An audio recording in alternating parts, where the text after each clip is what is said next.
Konnichiwa. Today I want to share 7 common traps that first-time visitors to Japan often fall into. If you want to enjoy your trip to Japan to the fullest, make sure to watch until the end. I usually share tips like about traveling in Japan, so if you find this helpful, please give it a like and subscribe to my channel. Alright, let's get started.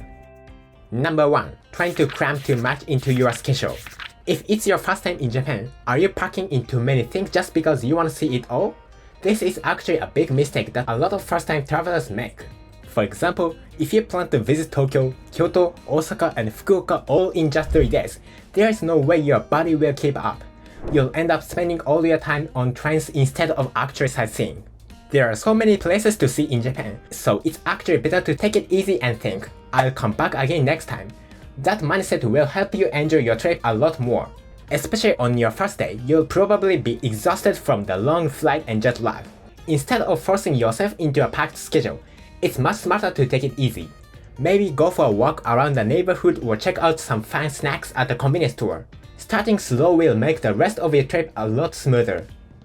Number 2. Not carrying enough cash and understanding IC cards. Another common issue is money. Japan is a safe and convenient country, but when it comes to payments, cash is still king. It's not unusual to hear people say, I was stuck because they didn't take credit cards. This happens a lot, especially at small shops where cash is often the only option.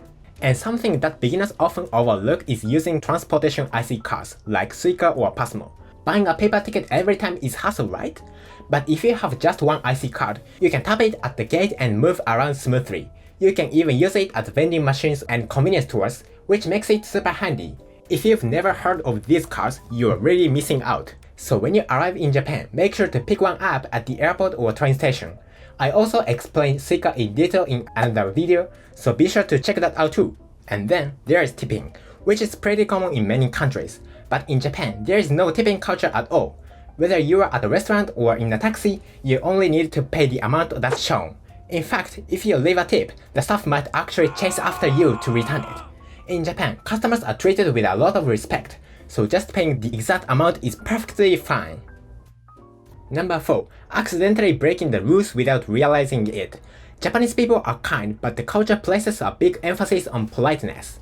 Even if you don't mean to, doing something that goes against the local manners can surprise the people around you. Here are a few things that beginners often get wrong in Japan. First up is sound. Whether you are in a restaurant, a museum, or an onsen, try not to speak too loudly. In Japan, it's common to stay quiet in public spaces, so if you act super energetic and noisy like you might in other countries, people might see it as bad manners. Next is eating while walking. In some countries, it's totally normal to walk around a tourist spot munching on a hot dog. But in Japan, eating while walking through a crowd is usually frowned upon. Unless you're at a festival, it's better to avoid eating on the go or standing around while eating. And then, there is the trash issue. Japan has very few public trash cans, which surprises a lot of visitors. This is mostly due to security reasons, so you are expected to carry your trash with you until you can throw it away at your hotel or a convenience store. It's actually common to see tourists wandering around looking for a trash bin. To avoid trouble when you can't find one, it's a good idea to grab a plastic bag from a convenience store and use it to carry your trash around. Number 5. Culture shock at restaurants. Food is one of the best parts of traveling, but Japanese restaurants work a bit differently from what many visitors are used to, and it can be confusing for first-timers. Let's go over some common misunderstandings. First, you might think a server will come to take your order as soon as you sit down. But in Japan, unless you're at a family restaurant or certain chains, the staff won't come unless you call them. Most places expect you say, "Sumimasen," to get their attention. Some restaurants even have a call button on the table. Next, there's the way you pay. In many countries, you are used to paying at the table and leaving a tip. But in Japan, you usually pay at the register. If you leave money on the table and walk out, the staff will probably chase after you.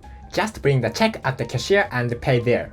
And then there's something unique to Japan called otoshi. At some izakaya, you'll be served a small dish you didn't order.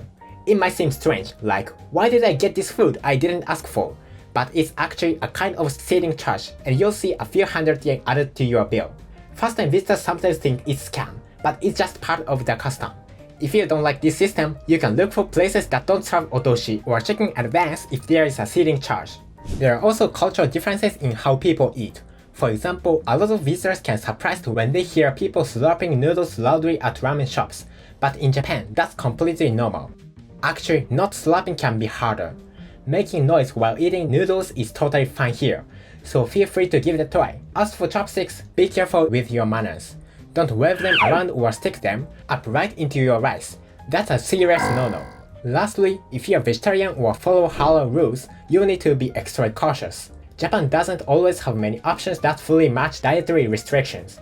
Even vegetable dishes can be made with broth that includes fish or meat. If you're worried, try asking the staff about the ingredients or see if they can prepare the dish without certain items.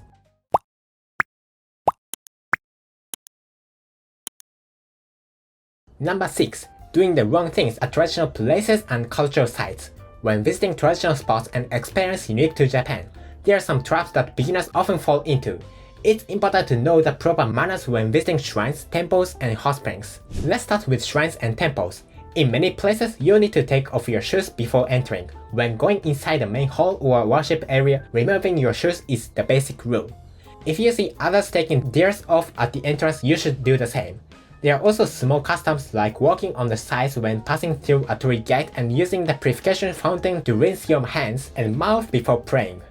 And whether you do, don't hang from the torii gate like it's pull-up bar.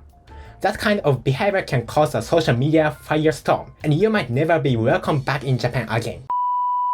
Also, at temple shrines and museums, some areas don't follow photography. If you are not sure whether photos are okay, look around first. If it seems like it's not allowed, just put your camera away. Flashing photography especially is often banned, since it can damage the exhibits. Now, let's talk about hot springs. Japan's onsen culture is very unique, and it might come as a surprise to many visitors. At public baths or hot springs, wearing a swimsuit is not the norm. Everyone bathes completely naked with others. It might take some courage at first, but that's how it's done in Japan. And before getting in the bath, you must wash your body thoroughly. Another important point is tattoos. In Japan, tattoos are still strongly associated with organized crime, and more than half of all hot spring facilities don't allow people with tattoos to enter. That can be a real shock for foreign travelers who can have no idea. Recently, some places have started allowing guests with tattoos if they cover them with special stickers, but it's still best to check in advance if the onsen is tattoo friendly. If you don't have tattoos, staying at a ryokan with a private or reserved bath can be a good alternative. Number 7. Be careful of shady offers and street touts. The last trap is falling for shady invitations while you are traveling. Japan is known for being safe, but that doesn't mean there are no scams targeting tourists. One of the biggest dangers come from people trying to pull you into bars or clubs late at night in busy entertainment districts.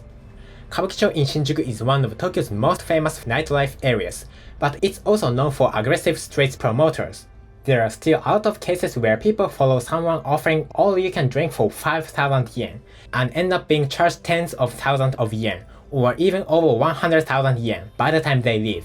I actually had a bad experience myself in Akihabara. There, girls dressed as maids often stand on the streets to promote maid cafes. I was filming the area and one of them, maybe because she didn't want to be in the video, told me to f***. I was shocked. It made me realize that some of these promoters can be really rude, and it's better to not to engage with them at all. Even though Japan is generally safe, you still need to stay alert. If someone suspicious tries to talk to you, firmly say no thank you and walk away if needed. Following strangers you just met, especially late at night, is risky, even in Japan. That was a look at 7 common traps that first-time visitors to Japan often fall into. Did any of them sound familiar? Japan can be full of surprises when you first arrive, but knowing these things in advance can help you avoid a lot of trouble. Just keeping these points in mind will help you have a smoother and more enjoyable trip. Japan is full of amazing things to discover, so try to enjoy the cultural differences as part of the adventure. And don't worry, if you ever get stuck, many Japanese people are more than happy to help out travelers, so don't be afraid to ask for help when you need it.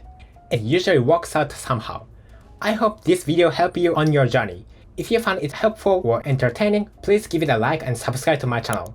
Wishing you an unforgettable trip to Japan. Thank you so much for watching, and I'll see you in the next video.